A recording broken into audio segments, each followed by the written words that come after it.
Hai semuanya, selamat datang di channel ini lagi. Bagaimana kabar kalian semua? Semoga sehat selalu ya, amin. Pada video kali ini, admin akan melanjutkan spoiler Perfect World episode 206. Di episode ini akan lebih menarik daripada episode spesial Dewa Willow. Dan ada informasi lain yang admin sampaikan di akhir video ini. Pasti ada sebagian fans sangat senang setelah mendengar kabar itu. Namun sebelum lanjut jangan lupa untuk like, comment, and subscribe ya, agar tidak ketinggalan notifikasi seputar Donghua dan dukung channel ini. Kalau udah, mari kita langsung saja.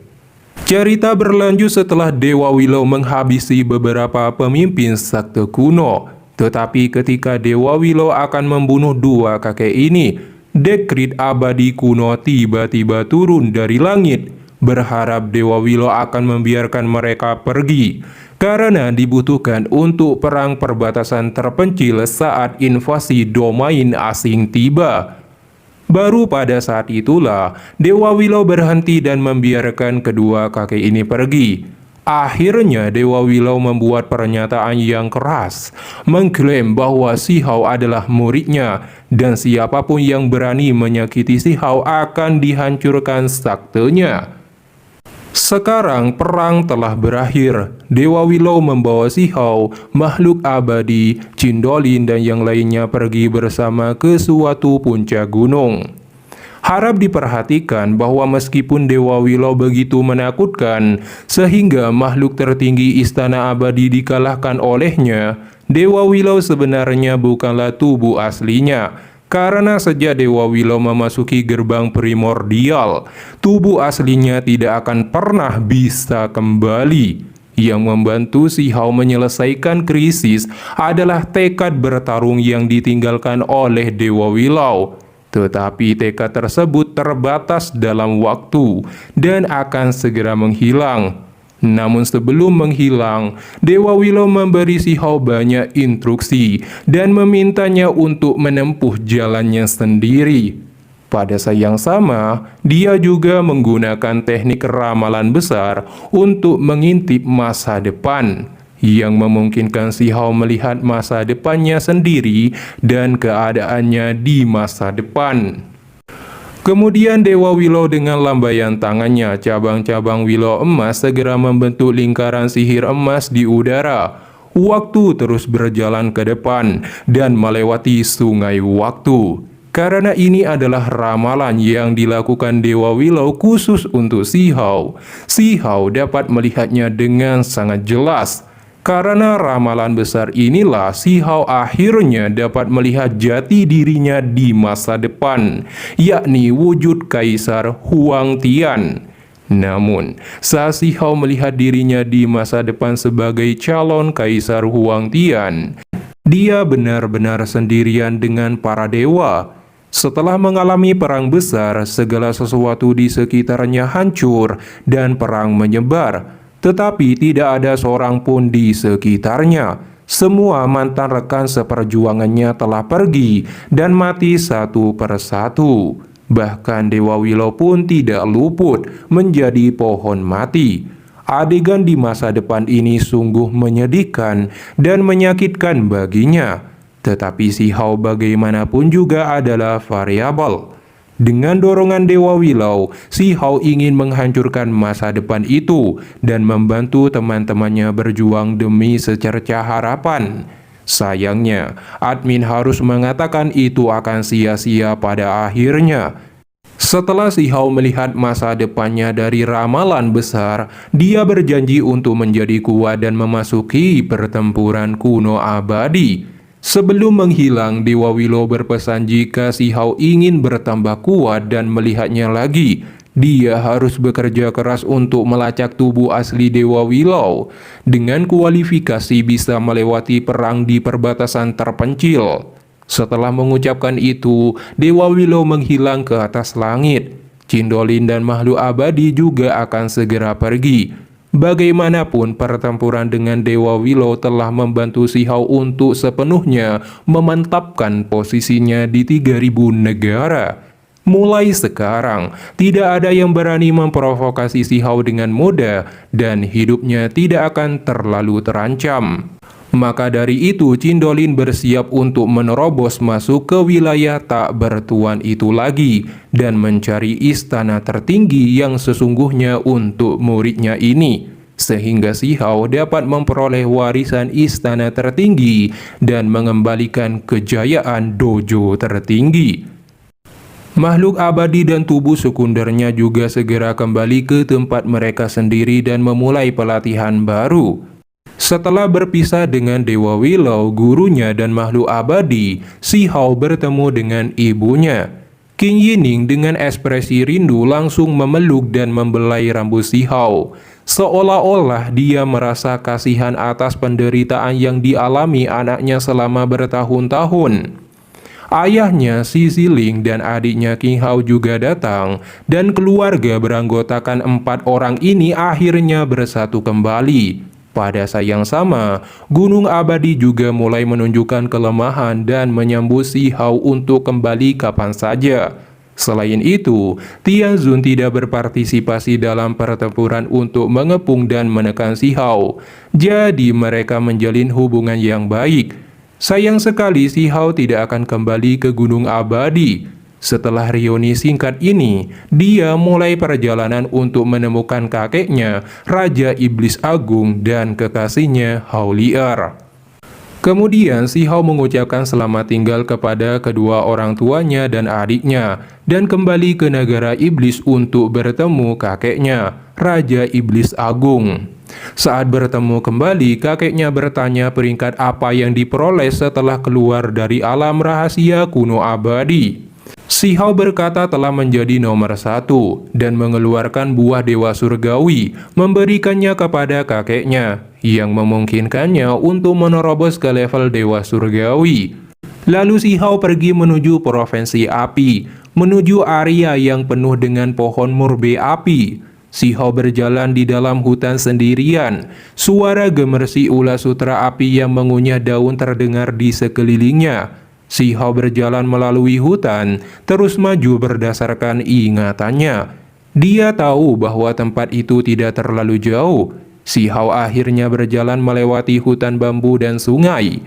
Tapi saat si Hao sampai di rumah jerami, ekspresinya dipenuhi syok. Dia mendapati gubuk beratap jerami milik Haulier telah runtuh karena kebakaran. Lingkungan di sekitarnya berantakan dan tidak ada tanda-tanda keberadaan Haulier.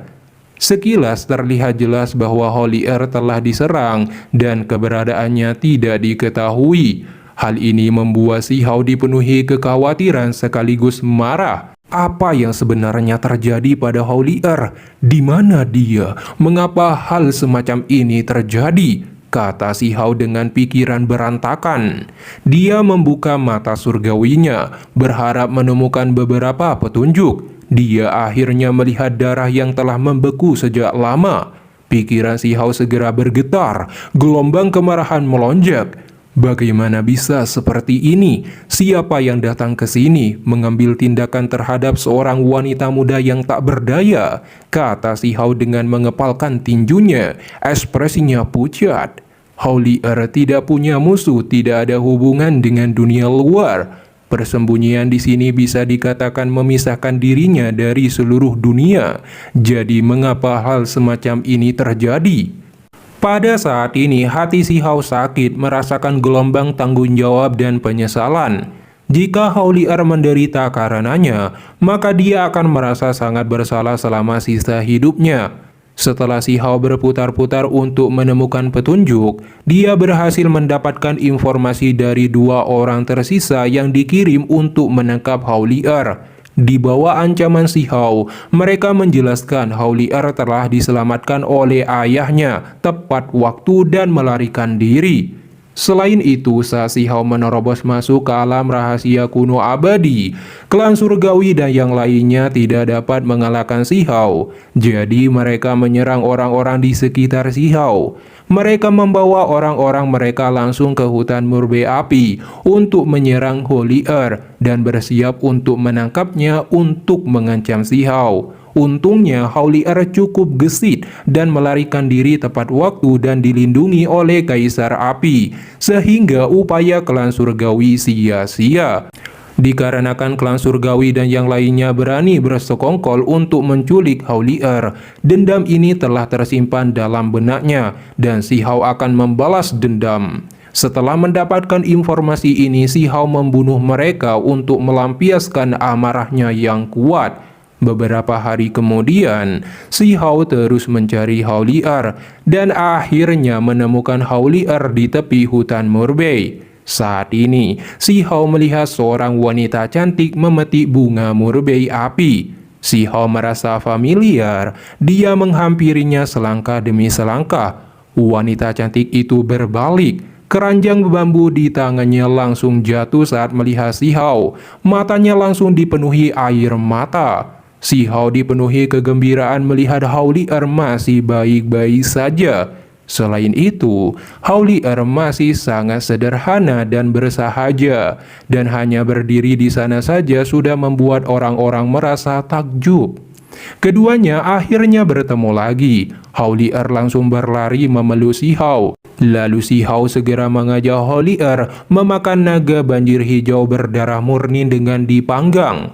Selama menunggu matang, Howlier duduk di tepi sungai dan berkata, "Apa sebenarnya yang kamu alami di alam kuno abadi?" Si Hao menceritakan banyak hal padanya secara rinci, mulai dari saat dia menambahkan 3.000 api dao ke tubuhnya, hingga pertempuran berdarah dengan orang-orang aneh kuno, dan kemudian ke pemburuan dewa surgawi, hubungannya dengan Master Sakte, serta melintasi kesengsaraan surgawi, dan yang lainnya. Howlier sangat terpesona saat dia mendengarkan. Dari waktu ke waktu merasa khawatir, di lain waktu merasa bahagia, terkadang mengerutkan kening, emosi naik dan turun. Yang lebih mengejutkan, Howlier adalah Si Hao dapat membunuh dewa surgawi. Secara alami, Howlier dengan kekuatannya saat ini berkaca-kaca karena tidak bisa mengejar Si Hao yang akan naik ke langit yang lebih tinggi. Melihat ekspresi Howlier, Si Hao berjanji akan mengajaknya pergi bersamanya. Akhirnya daging panggang matang, mereka memakannya. Begitu selesai, Si Hao mengeluarkan sebuah kotak yang terlihat cukup romantis. Dia menyiapkan hadiah ini sebelum datang. Kotak di tangan Si Hao berisi buah dewa surgawi. Howlier terkejut dan berkata, "Apa ini? Mungkinkah ini buah dewa?" "Tebakanmu benar, ini adalah obat dewa. Cepat dan makanlah, aku akan membantumu berjaga-jaga." Howlier menggelengkan kepalanya. "Aku pikir lebih baik jika aku tidak melakukannya. Saat ini aku tanpa luka, memakannya seperti ini terlalu sia-sia. Kamu harus menyimpannya sehingga kamu dapat dengan cepat pulih jika kamu terluka parah. Aku tidak membutuhkannya. Cepat dan makanlah," Si Hao mendesak. Di bawah desakannya yang terus-menerus, Howlier tidak punya pilihan selain mulai memakan buah dewa surgawi. Ketika memasuki mulutnya, aroma manis menyerang inderanya dan gelombang panas memasuki tubuhnya. Howlier segera bermeditasi, lalu esensi kekuatan tak berujung melonjak, memasuki darah dan tulang, memurnikan daging dan memperkuat otot tulangnya dan merekonstruksi tubuhnya. Dia segera tenggelam di bawah cahaya keemasan saat merasakan ini. Apa ini? Mengapa aku merasa seperti terlahir kembali? Kultivasiku meningkat pesat, kekuatan magis juga mulai menguat. Howlier berteriak ketakutan dengan perubahan ini. Buah dewa surgawi itu dapat memungkinkan kultivasimu dengan cepat menerobos dan melampauiku, Si Hao berkata sambil tersenyum. Pada hari berikutnya, garis keturunan burung pionik api terbangkitkan lagi. Saat ini, Howlier merasakan jiwanya, tubuhnya menjadi sempurna, putih berkilau dan cemerlang. Akhirnya, Howlier berhasil menyerap semua esensi buah dewa surgawi. Howlier bangkit dengan ekspresi bersemangat. "Apakah aku benar-benar menjadi dewa surgawi?" Dia bangkit dengan hati-hati mengendalikan kekuatannya. sekarang akhirnya yakin bahwa dia menjadi dewa surgawi. Kamu tidak perlu khawatir tentang kultivasimu lagi, si Hao berkata sambil tertawa. Terima kasih, kata Haulier.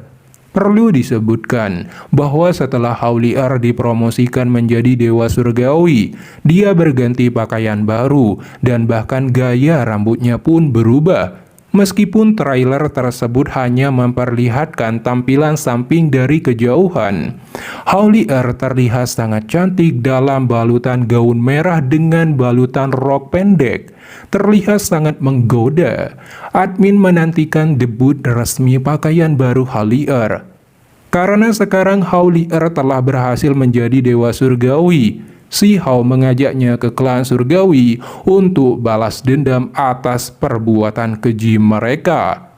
Kemudian untuk informasinya, setelah menghancurkan klan surgawi dan yang lainnya, si Hao dan Haulier akan menikah setelah mendapatkan persetujuan dari kakeknya dan kaisar api ayahnya Haulier. Pihak animasi juga telah merancang model baru pernikahan mereka berdua dan ada penambahan plot asli di sana nanti.